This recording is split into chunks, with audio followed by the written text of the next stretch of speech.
Bonjour, bonjour, j'espère que tu vas bien.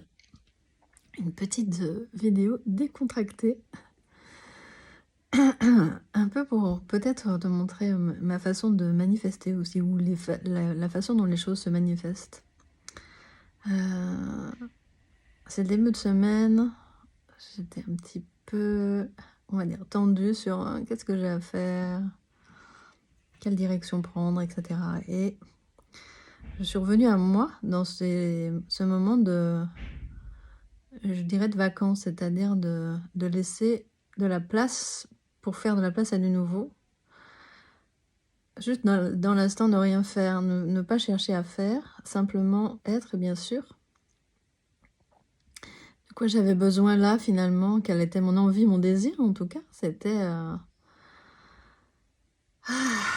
j'ai besoin un peu de partir, un peu de prendre justement pour prendre du recul, un peu de hauteur, de sortir de là où je suis pour...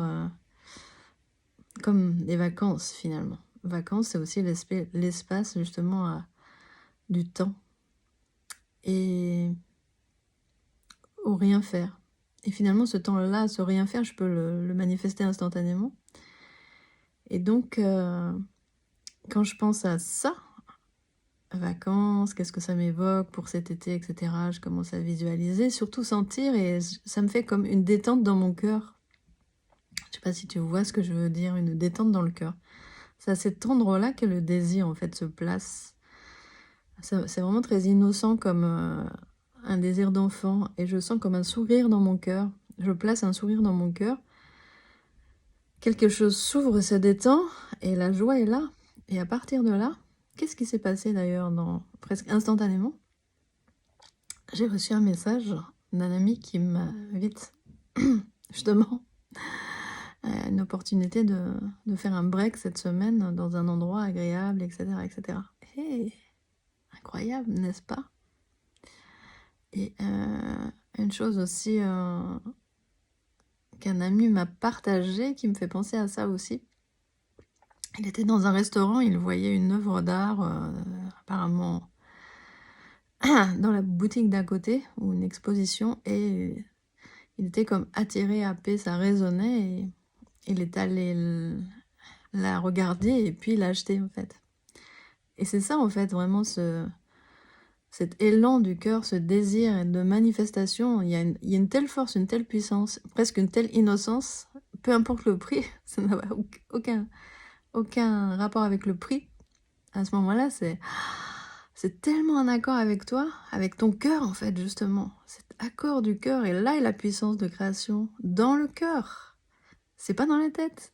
Je n'arrive pas à créer avec ma tête. Avec ma tête, je vois pas les solutions.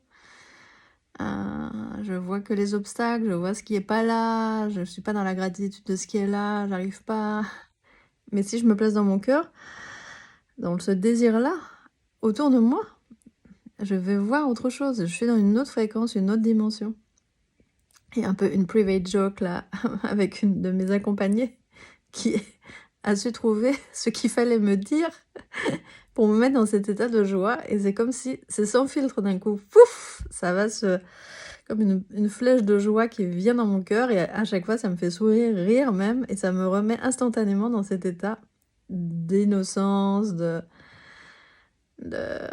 joie, que dire d'autre. Et c'est depuis cet endroit, d'abord c'est tellement plus plaisant de vivre dans l'endroit de la joie, et de voir aussi que c'est tellement d'illusions, toute cette pression autour, etc. qu'il y a tellement moyen de vivre autrement.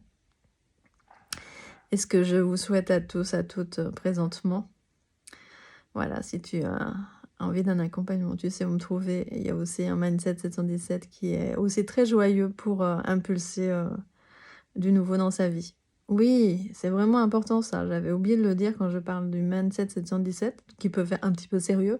C'est très joyeux dedans, en fait. Ce sont mes propres guidances, comme un concentré de ma médecine, finalement, mon art, ma maîtrise, ma médecine, que vous trouverez dedans. Et je pense que ça peut vraiment contribuer pour votre joie aussi également, et vos rêves. Merci de m'avoir écouté. Petit bonus, là j'ai fait une petite interruption pour répondre à un vocal d'une personne que j'accompagne. D'ailleurs, petite parenthèse, ce que j'adore accompagner, c'est des process. Il y en a qui s'appelle. C'est en one-to-one et souvent c'est sur le 1, l'unité. 1 d'ailleurs, le premier palier.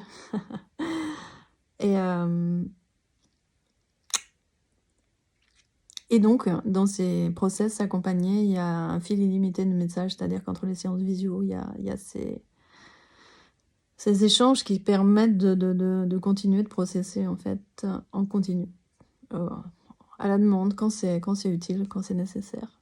Et donc, cet échange complétait assez bien ce que j'avais dit, dans le sens de s'abandonner à la vie. Serendipity, c'était le nom de mon premier business. Serendipity, de l'art de faire des rencontres heureuses par hasard. C'est de s'en remettre à la vie, en même temps avancer les mains ouvertes, le cœur ouvert pour recevoir, n'est-ce pas? Et donc s'abandonner à la vie, oui, sans s'abandonner soi. C'est-à-dire être dans son leadership, c'est-à-dire en même temps être présent, attentif à ce qui se passe et pourquoi. C'est quoi être dans son leadership? C'est être en capacité en fait d'écouter ce qui se passe et de le rectifier intérieurement. C'est de l'alchimie, hein, puis extérieurement.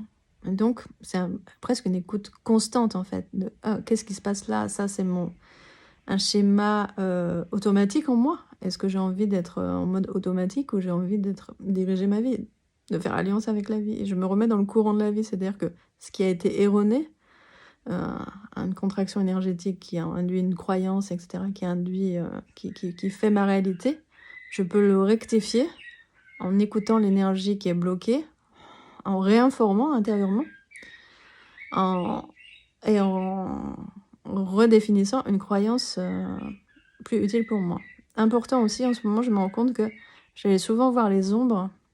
Maintenant, je vais voir les ombres et tout de suite, je vois aussi la part qui est belle dedans aussi, c'est-à-dire qu'est-ce qui est beau aussi dans ce qui s'est passé à ce moment-là, dans un trauma ou quelque chose du passé qui a été impactant de façon assez négative. Je vais voir tout de suite, waouh, mais il y a aussi du beau, et ça c'est vraiment important. C'est vraiment une façon de sortir de la dualité. Ce que je dis a beaucoup de sens, vraiment sortir de la dualité. C'est là où je peux t'accompagner dans ces process et ces introspections pour que tu apprennes à avoir ta propre médecine finalement. Te guider pour trouver ta propre médecine, ton propre pouvoir, être dans ta souveraineté. D'aller comme ça alchimiser à l'intérieur, trouver ton trésor caché et puis le mettre au jour, le mettre au monde pour briller. Merci de m'avoir réécouté.